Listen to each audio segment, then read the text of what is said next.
जय श्री राधा वल्लभ, जय श्री हरिवंश। तो ब्रह्म वैवर्त पुराण के अध्याय नंबर 7 में हम जानेंगे कि ब्रह्मा जी सृष्टि का जब निर्माण करते हैं तो किस प्रकार कितने पर्वतों का निर्माण करते हैं, पर्वतों की श्रृंखलाओं का निर्माण करते हैं। यहाँ पर जो समुद्र है उनका निर्माण करते हैं, कौन कौन से समुद्र है, कौन कौन से द्वीप है, और पाताल और स्वर्ग कितने भागों में बटा हुआ है। कि स्वर्ग हम जानते हैं कि स्वर्ग एक है, लेकिन स्वर्ग के भी अलग अलग श्रेणियां हैं, उनके बारे में ब्रह्मा जी बताते हैं, परमपिता ब्रह्मा जी। और वैकुंठ और शिवलोक तथा गोलोक की इनकी भी नित्यता का प्रतिपादन करते हैं।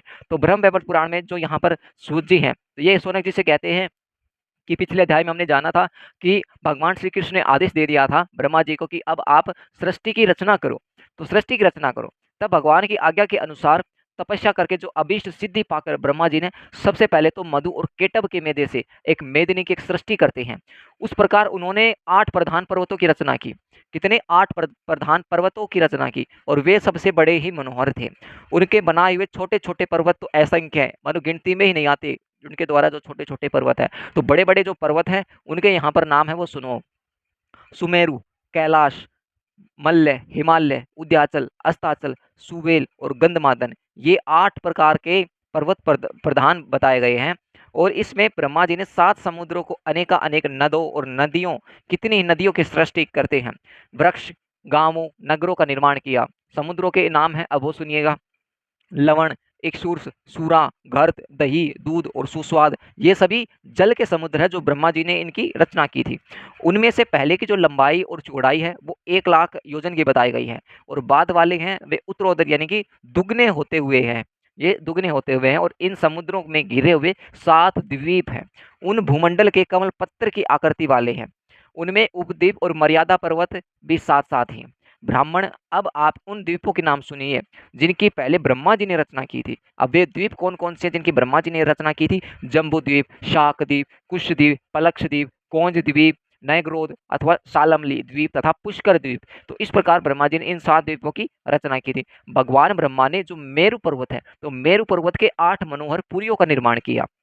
उस पर्वत के मूल भाग में पाताल लोक में उन्होंने भगवान शेषनाग की नगरी बनाई। और इसके बाद लोकनाथ ब्रह्मा ने उस पर्वत के ऊपर ही 7 स्वर्गों की सृष्टि करते हैं।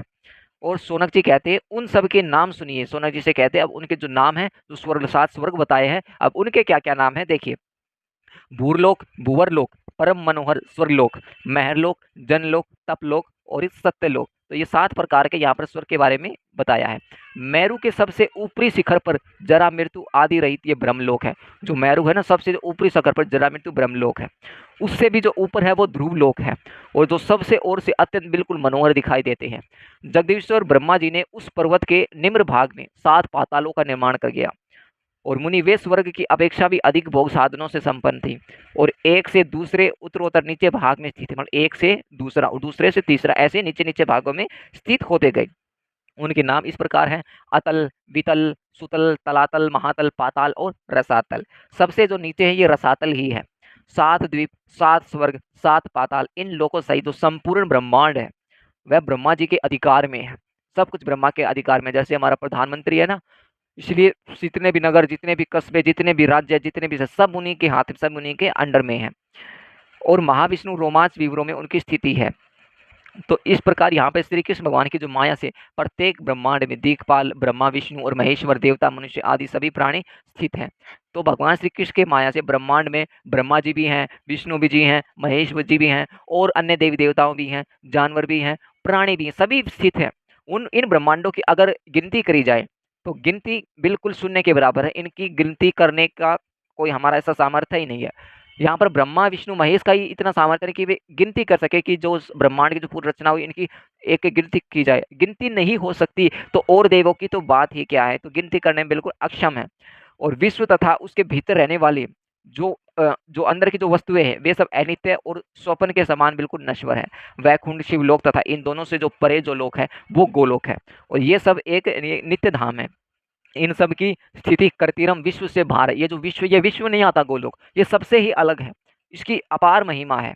ठीक उसी तरह जैसे आत्मा, आकाश और दिशाएं जगत से बाहर है तथा नित्य है। गोलोक में भगवान श्री कृष्ण का वास है, राधा रानी का वास है, राधा रानी, गोपियां, सखियां विराजमान। जो राधा रानी का भक्त है, जो राधा रानी का सच्चे मन से भक्त सेवा उनकी पूजा पाठ करता है, वो राधा रानी का ही है, वो गोलोक में जाएगा।